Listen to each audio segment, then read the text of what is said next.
Божи благослов, почитувани пријатели. Потеклото и изворот на гревот и како да се ослободиме од него. Иако мнозина атеисти, а зборот атеист значи против Бог, тој што не верува во Бог, и дури некои теолози се обидуваат настанот за паѓањето на човекот во грев, како што го опишува во Библијата, да го представат како мит, односно како легенда. Ние сме целосно убедени дека тоа што се случи во рајот, во Еденската градина, е историски настан, и тоа во време и простор, кој за жал не засегнува и нас гледајќи ги последиците до денешниот ден.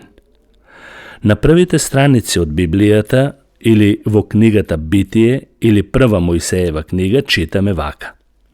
Господ Бог му заповеда на човекот, велејќи: јади слободно од секое дрво во градината, но да не јадеш од дрвото за познавање на доброто и злото. Зашто во денот кога ќе јадеш од него, навистина ќе умреш. Тоа е запишено во Битие 2 глава, 16 и 17 стих. Тоа беше Божјото предупредување. Секојаш Бог предупредува нешто кога треба да му каже на човекот некоја важност. Потоа го гледаме сатаната или ѓаволот, или според Новиот Завет старата змија, како ја измами Ева. И се вели: а змијата и рече на жената. Веќе жената беше создадена од реброто на мажот. Таа рече: навистина нема да умрете.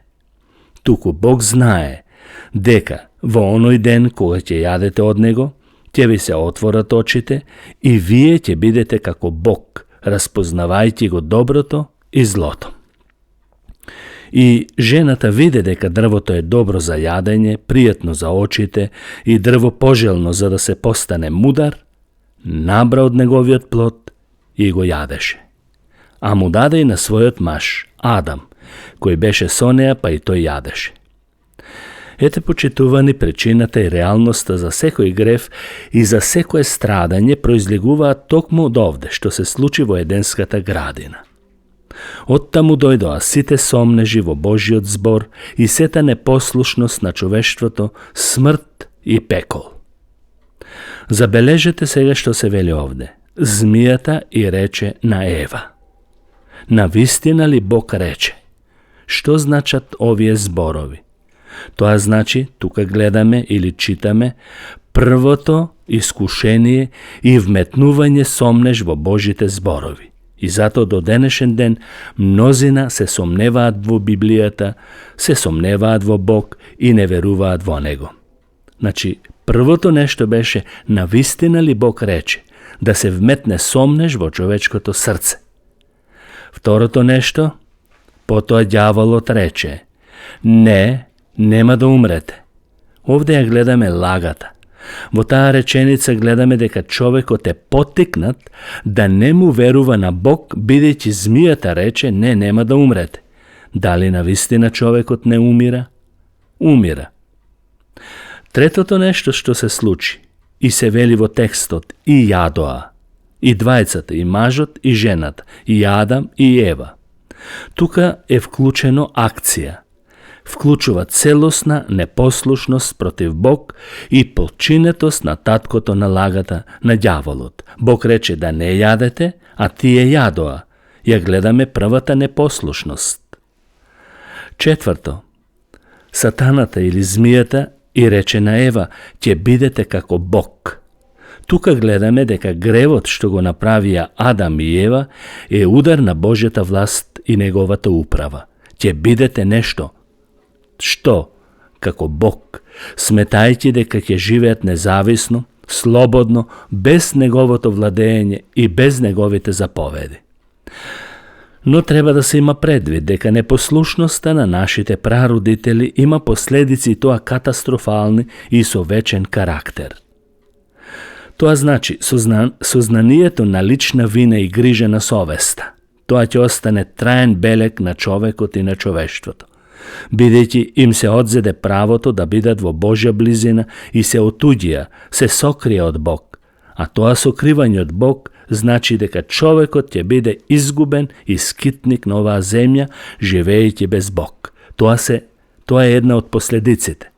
И второ, проклетството што ќе ги товари не само нив, Адам и Ева, туку целото човештво, изложено на маќи, на труд, неволи и смрт. И затоа човечкиот живот е толку беден, мизерен и опасно да се живее на оваа земја. Но има ли решение? Секако дека има решение за оваа состојба, без разлика што се случи на самиот почеток кога Бог го создаде човекот, односно ги создаде Адам и Ева. Тука гледаме вредноста на Христовата жртва. Библијата вели во Новиот Завет дека мораше за овој грев да има жртва. Еве што вели апостол Павле во Евреите 9 глава 26 стих. Но сега, кон крајот на вековите, тој, се мисли на Исус, се јави еднаш за да го отстрани гревот со својата жртва. Во Стариот Завет велесвештеникот или првосвештеникот еднаш годишно на денот на помирувањето влегуваше во најсветото место и таму на жртвеникот принесуваше животинска жртва, зашто овој грев што го направија Адам и Ева бараше жртва, и тоа жртва крв. А за Христос се вели дека тој со сопствената крв, како јагне заклано уште пред создавањето на светот, се принесе сам себе си како жртва помирница за народот. Па од тука можеме да ја видиме разликата помеѓу старозаветниот начин на помирување и жртвување со новозаветниот. Во Стариот Завет се бараше животински жртви, што укажуваа на Христовата жртва, а во Новиот Завет самиот Господ Исус Христос се жртвуваше за нас и нашите гревови. И што вели Библијата? Тоа е за секојаш направено. Не се повторуваат веќе жртвите. Тоа е еднаш за секојаш направено од страна на Исус.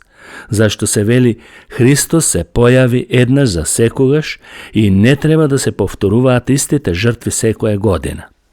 Тоа е вистински момент. Тој се појави, вели Библијата, на крајот на вековите, односно, откако се покажа дека старозаветниот начин за спасение на човечкиот род е неуспешен, недоволен и немоќен, туку само укажува на она што треба да дојде. Трето, тоа е совршено дело. Христос се појави да го отстрани гревот, еднаш за секогаш, и тоа е совршено дело. Се нагласува да го отстрани, отстранување, што укажува дека делото не е од привремен карактер, туку од вечен. Не да се извршува чинот на помирување еднаш во годината, како што беше во Стариот Завет, туку вечно Божјо опростување. Кога Бог преку покаяние и вера во Него ќе ти ги прости гревовите во името на Исус, тоа се случува еднаш за секогаш. Тоа е лична жртва. Ни се вели во писмото, тој го отстрани гревот со својата лична жртва, се даде самиот себе без посредство на други жртви. На своето собствено тело тој понесе казната што ние ја заслуживме, и тоа заради нашите гревови. И затоа апостол Јован во Јован 3 глава 16 стих ја смета Христовата жртва како од големо значење, и тоа за сите народи, зашто тамо е запишано вака: зашто Бог толку го возлюби светот, што го даде својот единороден син, та секој што верува во Него да не загине, туку да има живот вечен. Да видиме Христовата крв какво значење има за нас. Силата на Христовата крв, зашто само на тој начин човекот може да се ослободи од проклетството, од гревот и од смртта. Каква е ползата од Христовата крв? Прво, Библијата вели: Него Бог го постави, се мисли на Исус Христос. Бог Таткото го постави да биде помирителна жртва преку вера во Неговата крв, за да ја покаже својата праведност во простување на сите дотогашни гревови, до мигот што сме ги направиле и тогаш кога човекот ќе се покае, Бог му ги простува. И понатаму се вели, преку Божјата долготрпеливост и да ја покаже праведноста во сегашно време, дека тој е праведен и дека го оправдува секој што верува во Исус Христос. Тоа е запишено во Римјаните 3 глава 25 стих. Тоа е ползата што Бог долго време ги чекал непокајаните луѓе, оние што бегали од Него, што биле изгубени, и сега Бог со покајание и вера им простува. Второто нешто, Христовата крв е сила за духовен и вечен живот. На кој начин? Еве што вели апостол Јован, односно Исус Христос, во Евангелието според Јован, 6 глава 53 стих. Затоа Исус им рече, ако не го јадете телото на човечкиот син и не ја пиете неговата крв, ќе немате живот во себе. Тука јасно се гледа дека Исус ги повикува народите, секој поединец, да верува во неговата жртва, неговото тело кое се предаде за целиот свет. И тоа со смрт на крст. Трето, Христовата крв го чисти човекот од секој грев. Библијата тоа го вели.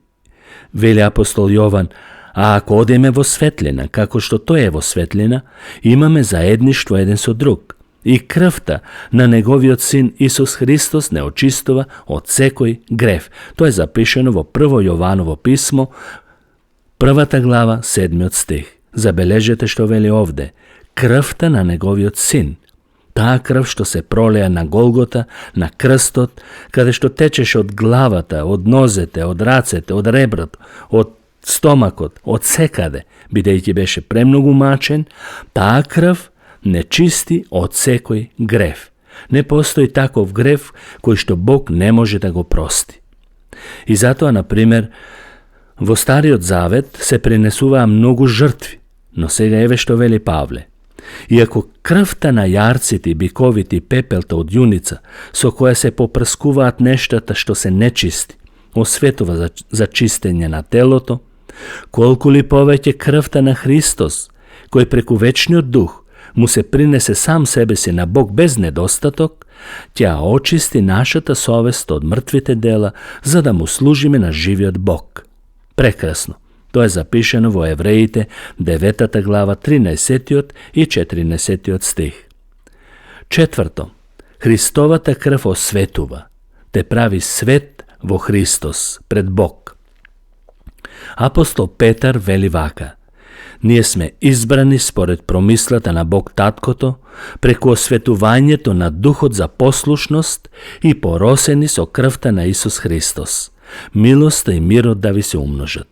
Тоа е запишено во првото писмо на Петар, 1 глава, 2 стих. Тоа преку Духот Свети што сме го примиле преку вера, ние се осветуваме, осветени преку Духот за послушност и поросени со крвта на Исус Христос. Петто, преку Христовата крв имаме близина и заедништво со Бог, исклучиво преку неговата жртва.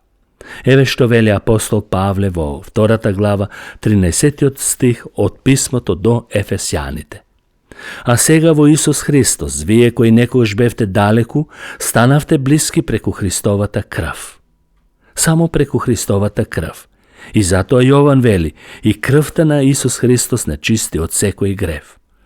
Но, под услов, ако човекот се покае, ако верува, ако искрено се кае за своите гревови. Шесто, преку Христовата крв имаме смелост во молитвата и добиваме помош. Еве што вели Павле во Евреите 10 глава.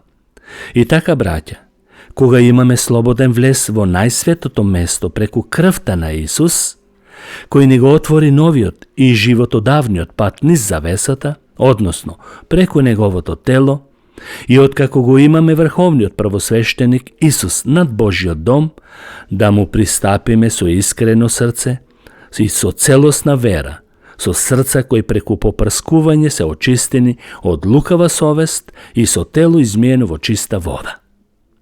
Прекрасен стих.